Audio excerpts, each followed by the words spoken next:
The Unscrewed Mind. So another thing I came about this morning was this cultivation theory, which I thought tied in nicely, and I want to mention it. There's a study done in the 60s by George Gerbner. I hope I'm not butchering his name, but I probably am.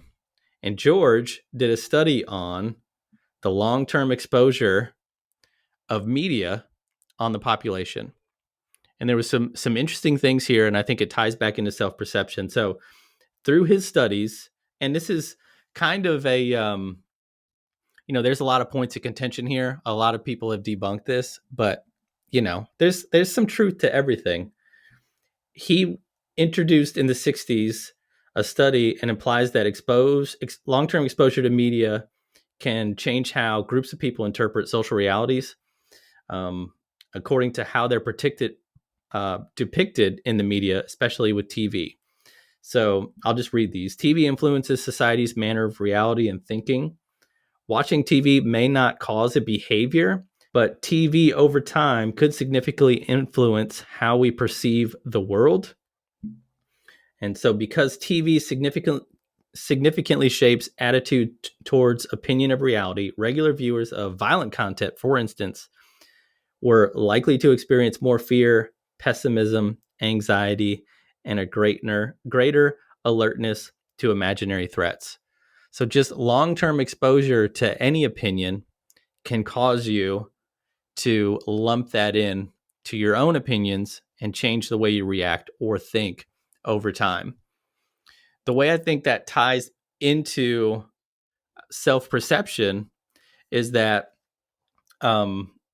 if your self-esteem or your self-concept is tied up in a particular attribute, but that attribute is not something that's rewarded early on, or it's not something that's rewarded by the media, or it's not seen as important, then you could have a low self-perception of self and low self-esteem because you're not getting any gratification for what you feel like is a positive attribute.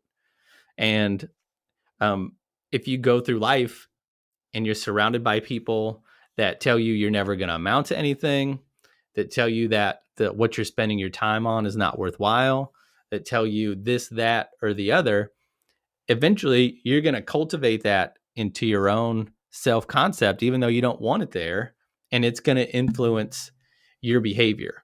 So it's important to me, it's important to filter things out.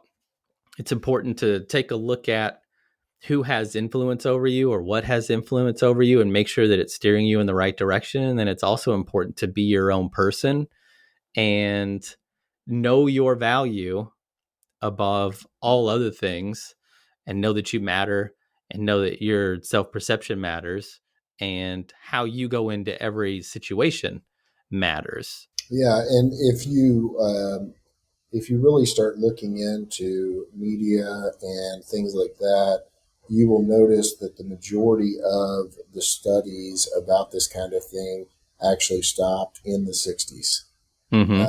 and from several different studies that I'm talking about. And if you know what I'm talking about, you know what I'm talking about.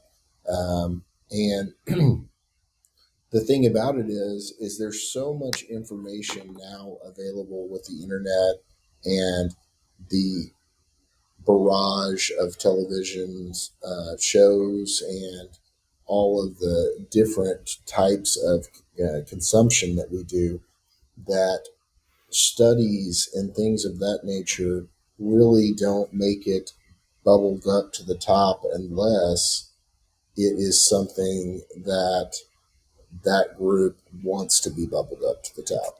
It's got to fit the narrative. Right. So it's like, why is it that in the 60s, so 60 years ago, they were talking about this, but we're not still talking about it today? Did something really, did that just go away? Well, there's no way. That's not the case at all. Mm-hmm. So, and the reason why this is important to talk about on the self perception is because you have to identify everything in a list for yourself that you are letting make up your self identity today. and the perception that you have of it in every situation. So pull the piece of paper out, like we said earlier, start writing down things about yourself, mark off the things that you don't want, and then rewrite it with the way that you do want. And then start reading that on a daily basis and start to become in the the feeling of that person instead of the feeling of the the person that you are today, because you can beat yourself up so you go in the ground, or you can change today. Mm-hmm. You have that option. I promise you that Matt and I both could sit here and list more reasons than you can imagine not to do something. It's so easy. Mm-hmm. That's so much easier to do than to list three reasons to do it or three reasons that we were going to do it. So everyone has that going on in their head, programming from whatever it is that's programming you. You got to look at, is it your parents? Is it your friends? And if you're hanging out with a group of friends that has the exact same mentality around what they've been doing for, like, let's say 10 years, you can talk to some people, not talk to them for 5 years, not talk to them for 10 years, and you call them up and it's like you didn't miss one day. Mm-hmm. It's like they're talking about the exact same problem, exact same situation, and you just go, wait, what just happened? Did we just go through a time warp? Right. Because everything seems the same. And, you have to, one, be able to immediately reject that they're on that path of nowhereness. And you've got to start changing the way that you perceive that person as well.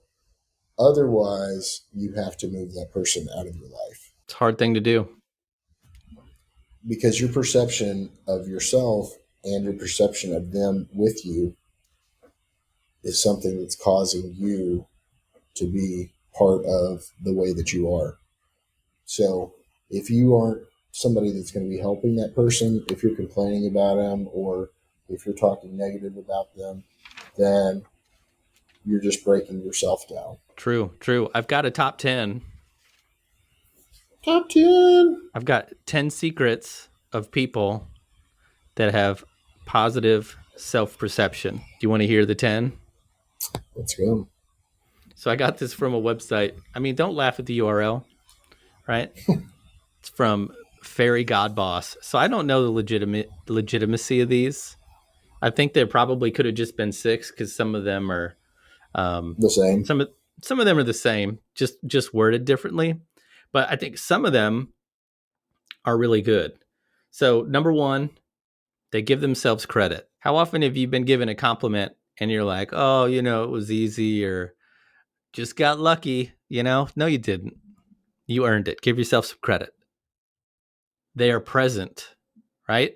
You're not worried about what happened in the past. You're not tied up in guilt. You're not anxious for what's coming. You're in the present moment. You keep it real. You don't exaggerate the situation. You don't create drama where there isn't any, right? It is what it is. They don't dwell on things. This is a lot like being present, so I'm going to skip it. In control. This is a lot like keeping it real to me, but you don't sway one way or the other. You're right down the middle. You let go of things. It's also being present, in my opinion. You make no comparisons. Your success is your own. Don't compare it to someone else's. Your failures are your own. Don't compare it to someone else. You're kind to yourself. You don't beat yourself up, because you know what you're capable of. You're worthy.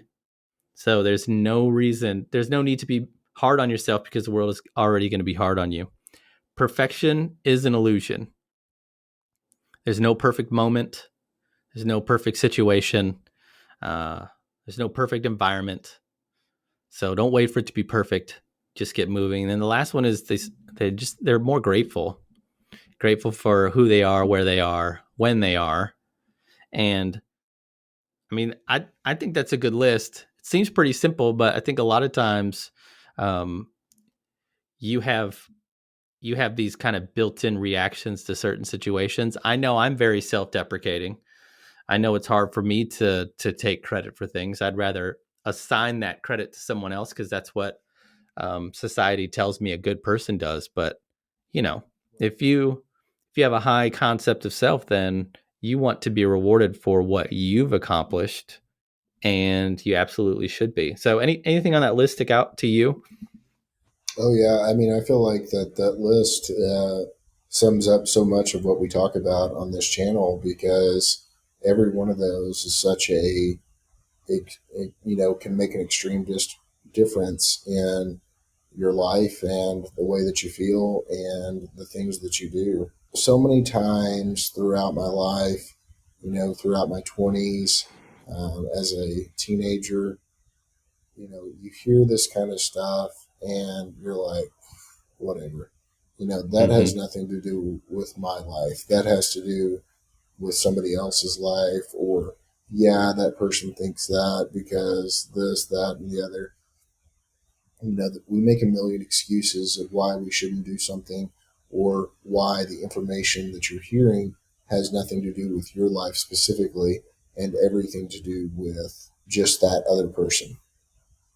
And um, I just, could I go back and tell myself to listen? I mean, but wait, then I'm living in the past. Yeah. So, Be present, uh, Rusty. Be present. yeah. So it's Be just, present I'm and in thankful. control. Yeah. I'm thankful for the fact that I can see it now.